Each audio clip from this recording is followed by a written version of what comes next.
नाज़रीन, कोटड़ी में हलंदड़ खुले आम मंशियात विकिरे ख़िलाफ़ शहरी एक्शन कमेटी पारां कोटड़ी फाटक खां एहतजाजी रैली कढी मार्च करे DC ॼामशोरो जी ऑफिस अॻियां धरणो हणी ज़ोरदार नारेबाज़ी कई वई। वधीक ॾिसूं था दीदार अली मल्हा जी हिन रिपोर्ट में। जी इन वक्त मौजूद आहियूं डिप्टी कमिश्नर ॼामशोरो ऑफिस साम्हूं, जिते कोटड़ी एक्शन कमेटी तरफ़ां मंशियात ख़िलाफ़ एहतजाजी रैली कढी मुज़ाहिरो लगायो वियो। अचो त इन हवाले सां ॻाल्हि ॿोल कयूं त उन्हनि जो छा चवणु आहे। अॼु जो असां एहतजाज ब्लैक मार्च जी तवसुल सां ब्लैक मार्च एहतजाज करे रहिया आहियूं। असांजो मुतालबो सिंपल ऐं सादो आहे। कोटड़ी शहर खे मंशियात खां पाक कयो वञे।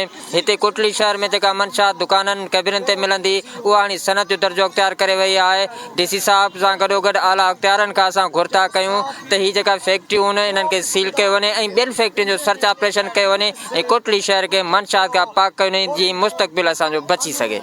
अॼोको एहतजाज उन फैक्ट्रीअ खां हली करे हिते DC ऑफिस आयो, जेका फैक्ट्रीअ ते कुझु ॾींहं पहिरियां तव्हांखे ख़बर हूंदी त DIG पीर मोहम्मद शाह जी निगरानीअ में छापो लॻो, पर उन जी अॼु ताईं का गिरफ़्तारी अमल में न आई। हिकिड़ी गिरफ़्तारी अमल में ज़ाहिर कई वई, जेको मिल मालिकान हुयो उन जो मौक़ूफ़ इहो आहे त हुन इहा फैक्ट्री कंहिंखे किराए ते ॾिनी आहे। असांजो मुतालबो आहे आला अमलदारनि खां, SSP ॼामशोरो खां, DC साहब खां त इन फैक्ट्रीअ जी साफ़ शफ़ाफ़ जांच कराई वञे, उन्हनि माण्हुनि खे कैफ़े किरदार ताईं पहुचायो। हिते असां मंशियात लाइ एहतजाज कयो आहे।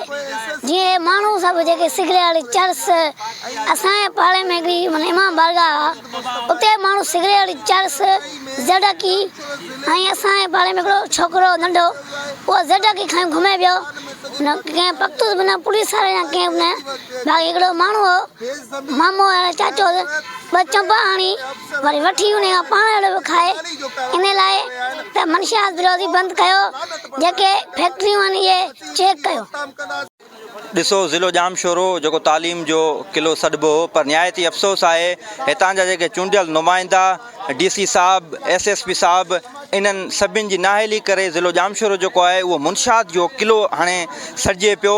कैबिनुनि ते, दुकाननि ते मैनपुड़ी मुनशियात जेका आहे उहा आम थी वई आहे। पर अफ़सोस सन असांखे त असांजे ख़्याल में बि इहा ॻाल्हि कोन हुई त का मुनशियात जी हिकिड़ी एॾी वॾी फैक्ट्री जेका आहे उहा हथंदी DIG हैदराबाद पारां जेका कार्रवाई कई वई। पर अफ़सोस सन DC ॼामशोरे पारां अहिड़ो को बि नोटिस न आहे वरितो वियो ऐं न कोई उन फैक्ट्री खे सील कयो वियो आहे।